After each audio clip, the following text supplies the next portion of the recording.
Hello everybody and welcome back to another episode of A Slice of Fried Gold. My name is Paddy. And I'm Ben. If you're joining us for the first time, make sure you like this video, subscribe to the channel, ring that notification bell, and if you're listening to us on Spotify, please do give us a 5-star review there as well. Now, with that all being said, Ben, how the devil are you? I feel weird. I know we are leaving your house. We've not done this. I'm glad you said that. It feels weird. It feels weird. Like it's just like we're setting off from a new destination. We're going on an adventure. It's also like when I drop you off. Yeah. I purposely go home a different way so it doesn't feel like I'm just going back on myself. Oh, okay. So I make it feel like a little loop. Yeah, that's fair. But now I'm like, I can't do that because the loop will be taking me through town when everybody's leaving. Exactly. So I'm just like, I don't know what to do. Yeah. But we'll see. We'll see how it goes. We will. And also, knowing me, I might do the wrong turn. And like that time we set off from mine to go to Stoke. Oh. And I nearly went down the wrong way of the A14. Yeah, that was not clever. It's just because that's the way I go for work, you know? Yeah. And so it's just, habit was to go that way rather than the other way. I was pure autopilot. Yeah. So I had like a heart-dropping moment today. Oh, good God. So I went for a walk around the Maybush Inn, very good restaurant. Yeah. Yes. Other restaurants are available. But went for a just walk not around mine. Fuck off. No. But the Maybush, of course, is like perfectly situated along the River Deben. I don't know if you've ever been. I have. I'm sure you have. But there's Mm. plenty of country walks all around it. Yeah. So we went for a walk and we had a drink afterwards. Lovely, lovely, lovely. Yeah. Of course, the car park in and out of the Maybush Mm-hmm. isn't the widest. It is not. So I'm leaving the car park, Yeah. and this big 4x4 comes swinging round. So of course I have to like try and get in as close to the wall as possible, Yeah. and that's when I hear a crunching noise. Oh no. And I was like, instantly I was like, fuck, fuck, fuck, fuck, fuck, fuck. Yeah. And of course the road leading to the Maybush Yes. is a tiny little Yeah, it's a little country lane. country really, lane Yeah. with nowhere really to pull over. No. So I had like a good 400 yards Yeah. just driving along going, fuck, fuck, fuck, fuck, fuck, fuck, fuck, fuck. Yeah. Eventually find like someone's driveway wide enough that I can pull in. Yeah. I instantly jump out the car and I'm like bracing myself to look at the damage. Yeah. And thankfully, it was just the wheel I scuffed. Oh, okay. And I've scuffed these wheels 101 times. Yeah.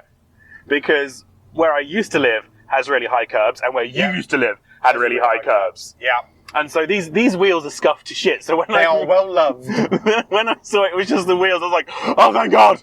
It's fine. It's fine. I can carry on now. Otherwise, I would have been in a mood when you met me. I was going to say, I didn't see any damage to the car when we got there. So yeah, so I was just glad Yeah. that there was no problems Yeah. with that. My dad has made an interesting choice, shall we say?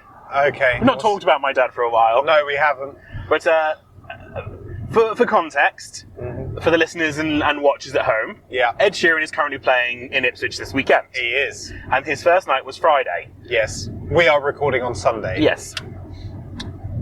With the Orwell Bridge under road works, Yeah. that coupled with the traffic to go into town for the Ed Sheeran concert, basically had Ipswich gridlocked on Friday. Yes. It really And so when I finished work, rather than going straight home, I did the lovely thing and went to visit my parents. Oh, you know, that was nice. you know, just sit with them for an hour and a half, let the traffic blow over, wait until like the concert officially started, and then I knew the traffic would be relatively dead. Yeah. Even though I waited that long, I still got stuck behind a dick who couldn't understand speed limits.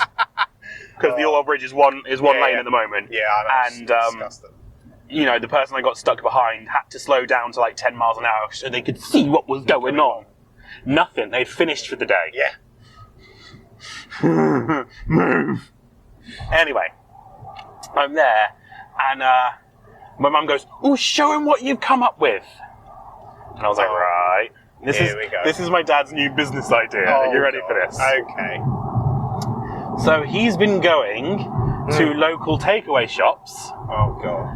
and offering to, one, build them a website, but two, then create a pamphlet or leaflet with QR codes to said takeaways websites. Yeah. And the pamphlet would also have coupons for said takeaway. Yeah. And he was telling me all about this, so proud of his idea and so proud of his what he'd come up with. Yeah. And I let him talk all the way through it. And once he sort of, what do you think? I just looked at him and went, you've invented the Yellow Pages. And he was like, no, it's not the Yellow Pages. I was like, what was the Yellow Pages? A directory of local companies. Of local takeaways, local services, hedge trimming, barbershops, blah, blah, blah. It was a directory of local services. That's what you The done. leaflet you just dropped in my hands is the directory of local services. But this has coupons. Okay, so you've made the Yellow Pages with coupons. You've taken the Domino's menu and painted it yellow. He'd even printed it yellow as well. No, he had not. He had. What a fool. He'd printed it yellow, and I was like, you've made the Yellow Pages, Dad. No, I haven't. I was like, but you have. You have, and you need to see that because you think you stumbled onto something genius, and you haven't, because we are moving away from a paper society. Yeah. Don't get me wrong. Credit for the QR code. Like, he was actually forward thinking on that. Yeah. However, like you said, we are going paperless. People do not want these things. No. However, I do like having a takeaway menu. I must admit, like, I have a stash of takeaway menus. I know you do, but this isn't even a takeaway menu. It's just a book of the pictures of the takeaways and then a QR code. So there's no menu. You have to then go on the website to look at the menu. And it was just like, but this is the Yellow Pages, Dad. It's the Yellow Pages of takeaways. Well, no, because he wants to do barbers and he wants to do gardeners and handymen and all that kind of thing. It's just, those are the people he's approached so far. And it was just like, Dad, I know you want to be an entrepreneur. I know you want to be a self-made man. But no. Go get yourself a job. It's 2025. And it's like, and I was just sitting there and I was like, until he reaches out with the handymen and blah, blah, blah, when people want to look at the local takeaways, they just go on Just Eat. Just Eat has become the Google version of what takeaways are in the area. I don't know, just eat it and you'll have a look and you'll see. Or like Deliveroo, Uber Eats. Uber Eats. The whole shebang. The app. The non-paperless app. Exactly. And so he's literally just, he's inventing the wheel again and pretending it's groundbreaking. And it's like, bless your heart. Bless you with a brick. I can't. But other than that, nothing really to report because, of course, we only saw each other like 4 days ago. I know. For you lot, it's been a week. For us, it's only been a few days. Paddy, how are you? I'm fine. As you can see, I'm smartly dressed because I came straight from work. I'm glad you brought up the Ed Sheeran thing because, obviously, we've been very busy because where we live in Manningtree, it's like an 8-minute journey from Manningtree to Ipswich on the trains. And of course, Ipswich train station, if you don't know Ipswich, listeners and viewers, it is directly down the road from the stadium where he is playing. So we have been incredibly busy in the hotel side of things. People wanting to check out late because they've had a late night the night before. People wanting to check in early because they want to go and drop off their stuff and then go straight to Ipswich and take in all the pink things that everybody's painting or illuminating themselves. Well, did you not see as we were getting to mine? They'd illuminated the Willis building in pink. They've done that one. A couple of the church spires, their lights have got like pink gels over them and things like that. Like they're all going for it. They're all going for it. They're loving it. What is this guy doing? I reckon he's trying to make sure he gets the right turning left. I'm hoping so as well. Otherwise, he's just a div. No. Yes. No, he's completely cocked up wherever he's just driving like a div. So we had like no usual stupid people, like people I can't deal with, like idiots. Yeah. But like nothing that stands out this week, unfortunately. Oh, sure. However, yeah, just the usual stuff of busyness. You know what I mean? Especially at that time. So, however, I have watched a couple of TV shows that I would like to talk about briefly. Just to keep the ball rolling because we have talked about them before. The Bear season 4. Uh-huh. I don't know if you watched it yet. Okay. I'm still on halfway through season 1. Really? Yeah. Okay, so Bear season 4, good.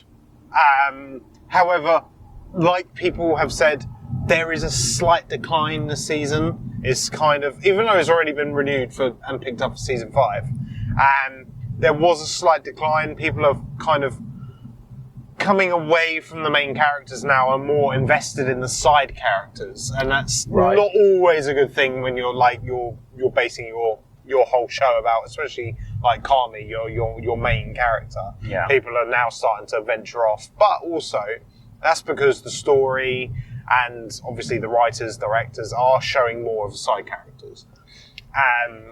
But overall, I think it was good. You know, there was good tension. It's such a quick paced show. You know, it has its ups and downs, and it has its long monologues of dialogue, of talking and things like that. It's quite an interesting show for that. Like the final episode, without being a spoiler, is only set in one location. And it is literally just a conversation, for half an hour between 3 people. But it's an interesting conversation, a lot of emotion and things like that. So it's interesting for that sense, and directly and theatrically and everything. So yeah, I rate this show. This has been a little dip, but obviously the first 3 seasons I think are great. Yeah. But I'm glad that it's been picked up for a 5th, and it's gonna be May. No. It's gonna be May. That's May's already been and gone. Yep. And it's going to be picked up for a 5th season and see where that goes. The other show is I watched Ironheart. Oh, okay. I bit the bullet then and I watched it because you know what? I was like, for research purposes.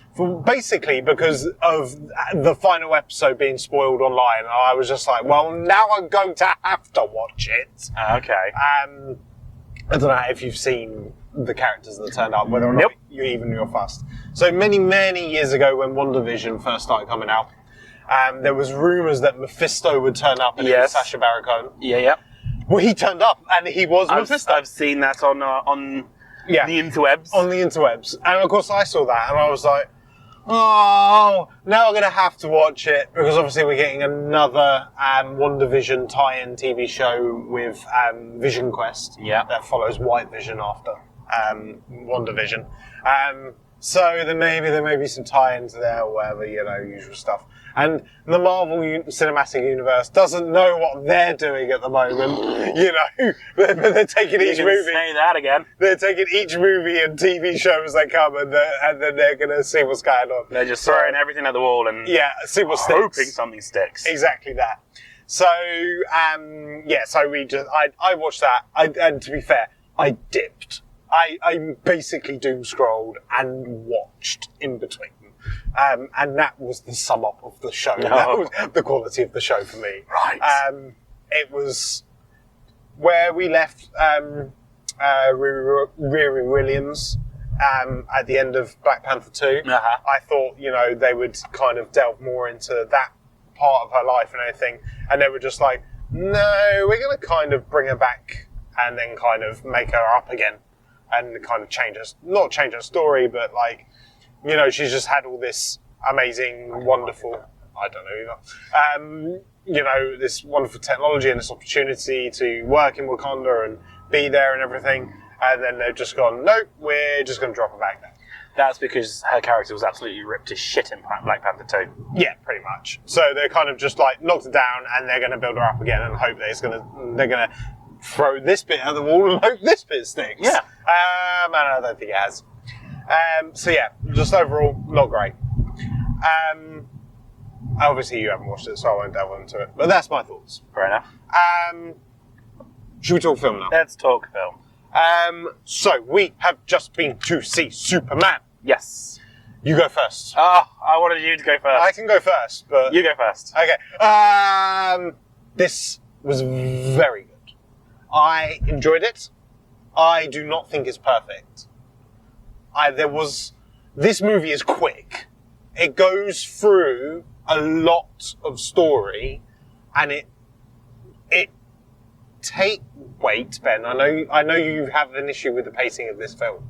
I could tell throughout the fucking film. Just let me have my moment. Okay? I will. So this takes, and I agree wholeheartedly with what James Gunn says, is you do not need another origin movie for Superman. Everybody knows who Superman is. This movie is set, just like with Matt Reeves' Batman, he's been Batman a couple of years.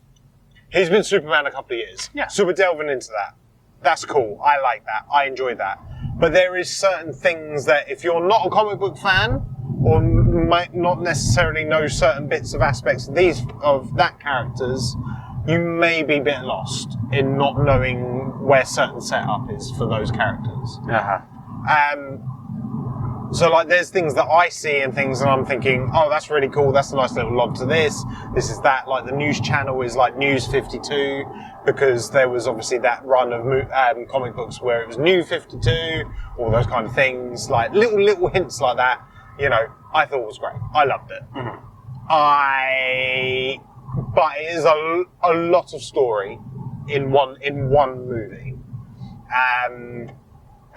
But it is almost like a comic book in that sense, because in comic books there tends to be side stories going on that end up always leading to the main ending of the story. Mm-hmm. Just like Batman Hush. Like Batman Hush is like a massive comic book of lots of side quests and stories that then eventually all combine and then get to the end of that.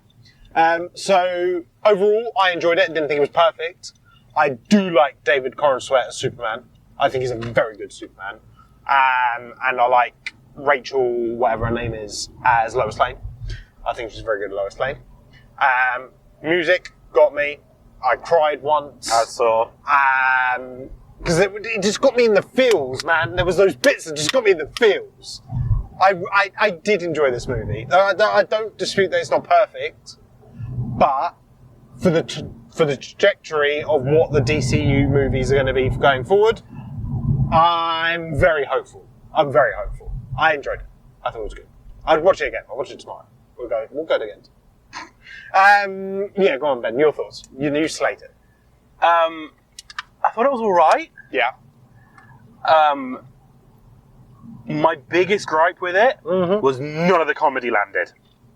There was like one joke where the whole screen laughed. Yeah. Other than that, it was you sniggering away, and everyone else was silent. And I was just like, that's supposed to be a joke there. That's supposed to be a joke there. That's supposed to be a joke there. The comedy did not land. No. And I can tell it's James Gunn trying to do his same comedy that he had in Guardians of the Galaxy, and it's not worked. In the slightest. No, it didn't. I disagree with you that you think it was very fast-paced. I found specific scenes went on way too long. Interesting. I get that they had a lot to get through. Yeah. But there were some scenes where it's like, right, you've been in this scene now for what feels like 10 minutes. Why are we still here? Right. Okay. And the two scenes that come to mind are basically the Superman and Lois Lane scenes. Okay. If you know what I mean. Yeah, I get what you mean. Yeah, the interview scene. Yes. And the scene where they're just sitting and chilling, and she's the hot cocoa scene, shall we say? Yeah. They went on for a while. And it was just like, this does not need to be this long. It's going on too long.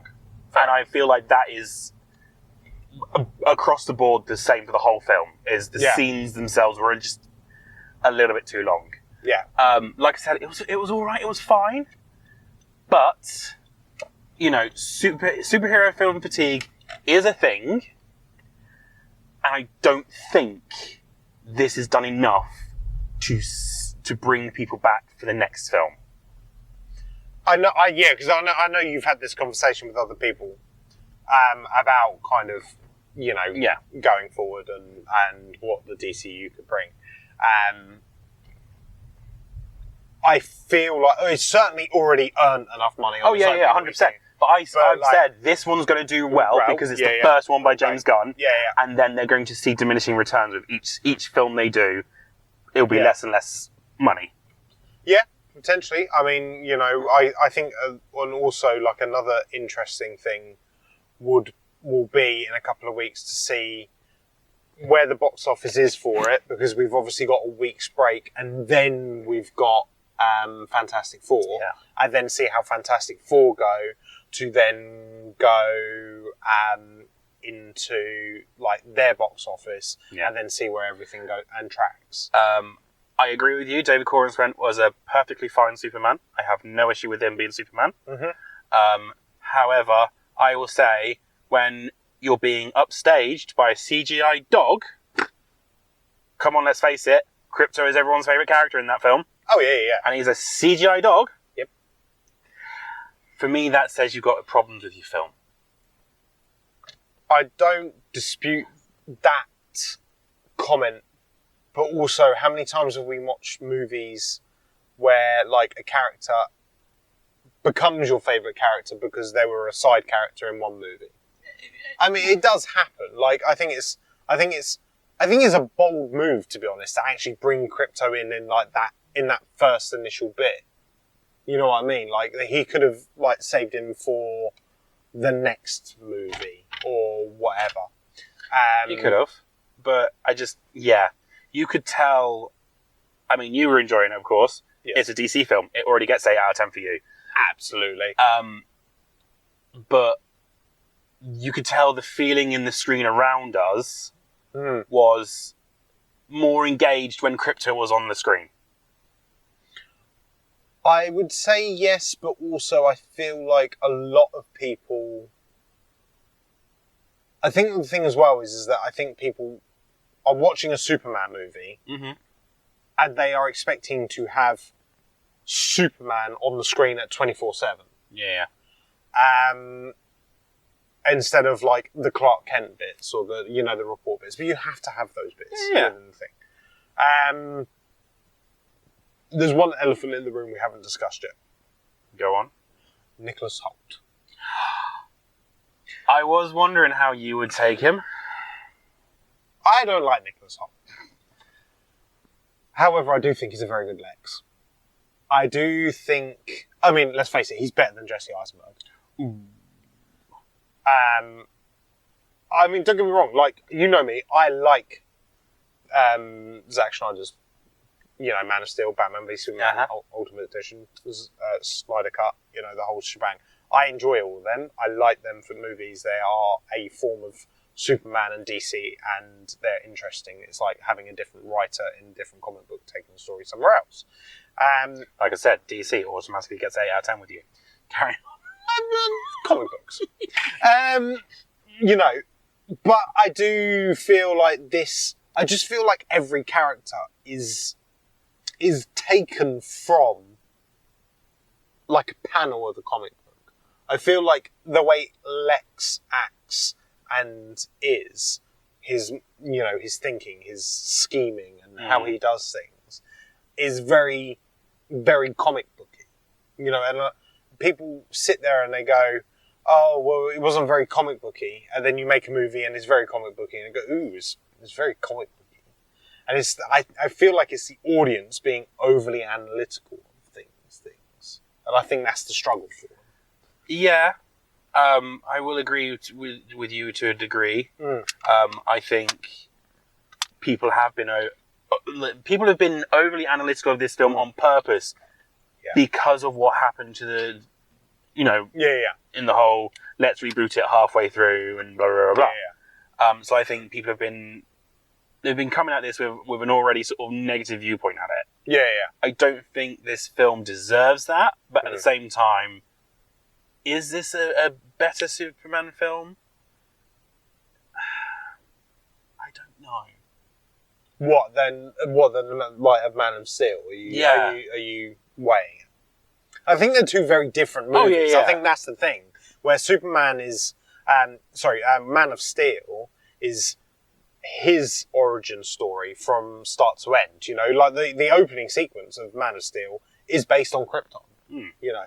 Oh, side note, I liked the fact that his parents spoke Kryptonian instead of English. I like that. Yeah. So, what do they do? They speak Kryptonian. They don't speak English. That's the whole point. But yeah, no, I do. They're two very different films, and I like them. And it's just as like I like. I love Christopher Reeve's, you know, old school Superman. Yeah. You know, I think for me, if it was gun to my head, you've got to pick one to survive and one to get rid of, like one to wipe off the face of the earth. I don't know which one I would pick. Interesting. I don't think I know. I don't think I would know either, because I would like to see the ending of where Zack Snyder wanted to take his. Yeah.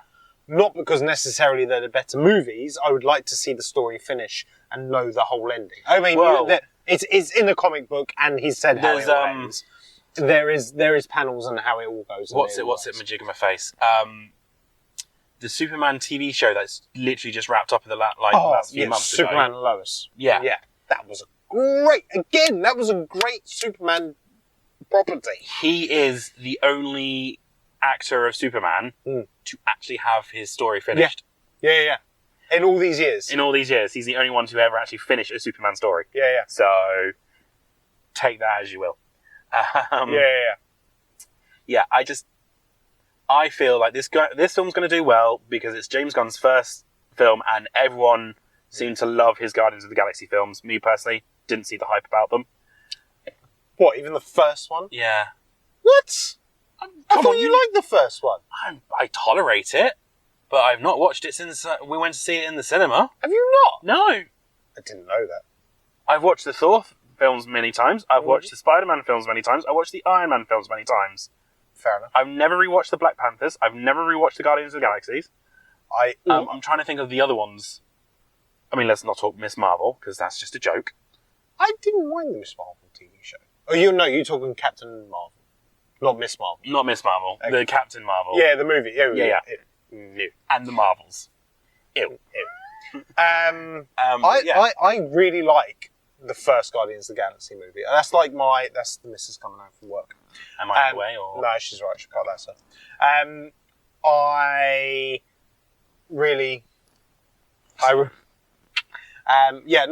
That's one of my, like you have your go-to put on and chill out and watch a movie that you don't have to concentrate and you enjoy and you can sit there and say the lines or sing the songs or whatever. That's that movie for me. I love the first one. It was a fine film. I just didn't understand the hype. That's fair. That everyone was like, oh my god, it's the best film ever. And I was like, is it? Really? I think it was because it was already so different from the first couple of Marvel movies that they did. I think it's that. Because it was like the going into like galactic and... Yeah, and also, of course, James Gunn likes his doing of let's skip the origin story and just go straight into it. Yeah. Though the Guardians of the Galaxy was an origin story. It was. But again, the characters were already established, but the Guardians coming together, that was their story. Yeah, true. But yeah, I didn't understand the hype. Fair. I don't think I ever realised that. Final thoughts. When you hear a crunching noise and you're driving, your heart sinks through your ass, and Paddy might learn this very soon. We'll find out after tomorrow. Better go to bed. My dad has invented the yellow pages again. Paddy's been busy. Ed Sheeran. And the Superman film. I thoroughly enjoyed it. I thought it was very good. I thought it was alright. Ben thought it was alright. But with that all being said, have you seen it? Let us know down below. You can also email us at slicefrygoldpod@gmail.com. Make sure you like this video, subscribe to the channel, ring that notification bell, and if you listen to us on Spotify, please do give us a 5-star review there as well. Thank you very much, and we'll see you next week. Cheers. Bye guys.